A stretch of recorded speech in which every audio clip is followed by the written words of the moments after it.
Now, you probably noticed I don't feel about that war the way we were told we were supposed to feel about that war, the way we were ordered and instructed by the United States government to feel about that war. You see, I tell you, my mind doesn't work that way.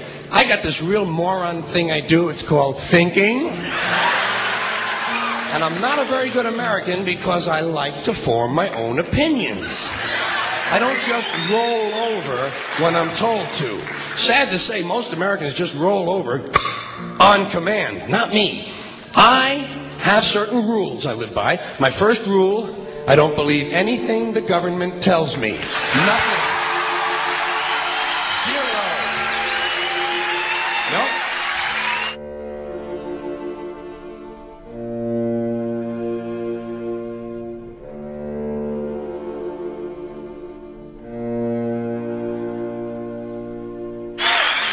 And I don't take very seriously the media or the press in this country, who in the case of the Persian Gulf War were nothing more than unpaid employees of the Department of Defense, and who most of the time function as kind of an unofficial public relations agency for the United States government.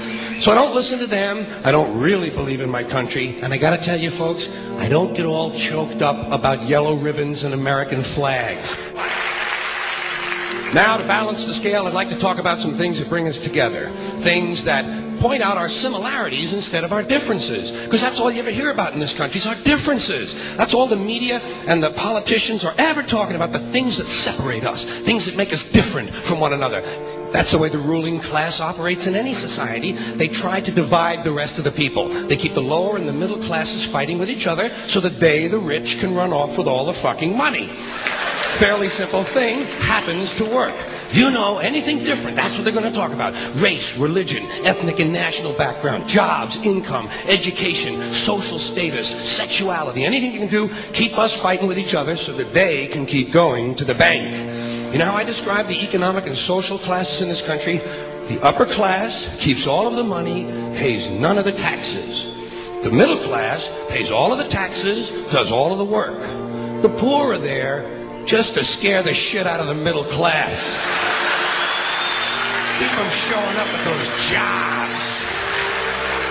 Politicians know that word. They use it on you. Politicians have traditionally hidden behind three things: the flag, the Bible, and children. No child left behind. No child left behind. Oh, really? Well, it wasn't long ago you were talking about giving kids a head start. Head start, left behind? Someone's losing fucking ground here.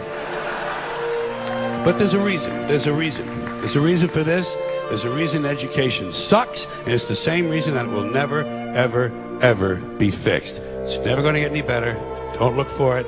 Be happy with what you got. Because the owners of this country don't want that. I'm talking about the real owners now. The big, the wealthy, the real owners, the big wealthy business interests that control things and make all the important decisions. Forget the politicians. They're irrelevant. The politicians are put there to give you the idea that you have freedom of choice. You don't. You have no choice. You have owners. They own you.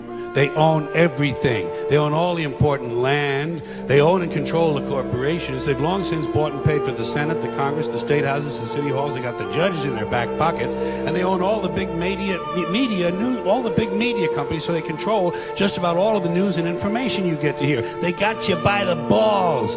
They spend billions of dollars every year lobbying to get what they want.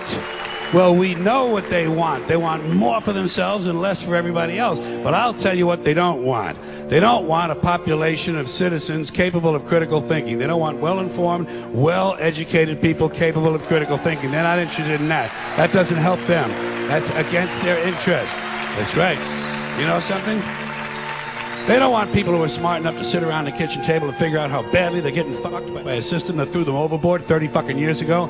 They don't want that. You know what they want? They want obedient workers. Obedient workers, people who are just smart enough to run the machines and do the paperwork, and just dumb enough to passively accept all these increasingly shittier jobs with the lower pay, the longer hours, the reduced benefits, the end of overtime, and the vanishing pension that disappears the minute you go to collect it. And now they're coming for your Social Security money. They want your fucking retirement money. They want it back so they can give it to their criminal friends on Wall Street. And you know something? They'll get it. They'll get it all from you sooner or later, because they own this fucking place. It's a big club, and you ain't in it.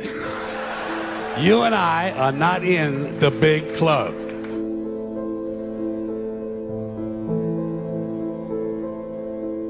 The greatest form of control is where you think you're free when you're being fundamentally manipulated and dictated to.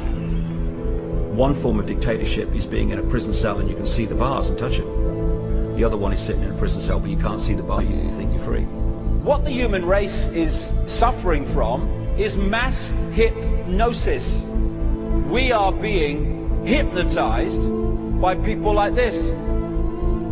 Newsreaders, politicians, teachers, lecturers.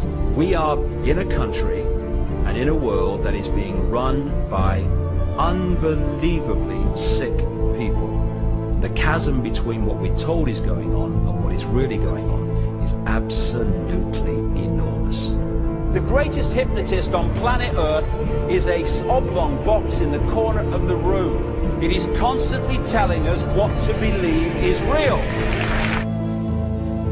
Historically, the control and manipulation of political opinion has been the Freemasons' main weapon in gaining control of countries and states.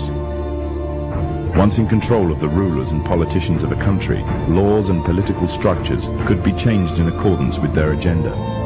However, since restricting the body does not necessarily mean restricting the mind, the Freemason recognizes that their plan for a global government hinges completely on subduing the masses to their agenda, and thus eliminating opposition to their cause.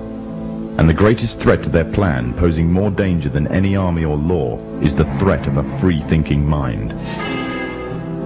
In order to eliminate this threat and to achieve their objective, the Masons have set about the boldest plan ever devised: the complete control of every aspect of human life, your life. And the weapons they are using against you are in your very homes, entertaining you and your children, and gradually indoctrinating you without you even realizing.